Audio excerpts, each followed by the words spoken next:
অবস্থান মানা থাকে। এই জন্য আমরা 4টা দেশের ইনভাইট করছি তাদের আসার জন্য। ইংল্যান্ডকে ইনভাইট করা হয়েছে, আপনার অস্ট্রেলিয়ারে ইনভাইট করা হয়েছে, চায়নারে ইনভাইট করা হয়েছে, টার্কিরে ইনভাইট করা হয়েছে। তাদের স্পেশালিস্ট আমরা আনতে চাচ্ছি, তারা একটা ইনভেস্টিগেশন করে মানে কারণটা কি এবং কে দায়ী এটা তারা বের করতে পারে।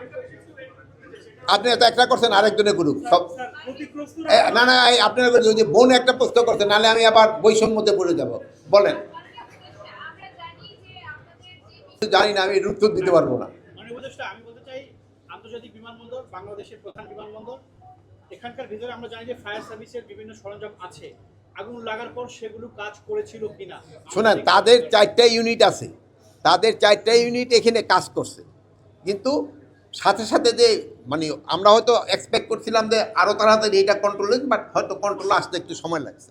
যেহেতু বিভিন্ন পারিপার্শ্বিক অবস্থাগুলো চিন্তা করতে হয়, যে ধরনের দাহ্য জাতীয় পদার্থ খুব বেশি ছিল, অনেক সময় বাতাস থাকলেও আবার অনেক সময় নিভাইতে সময় লাগে।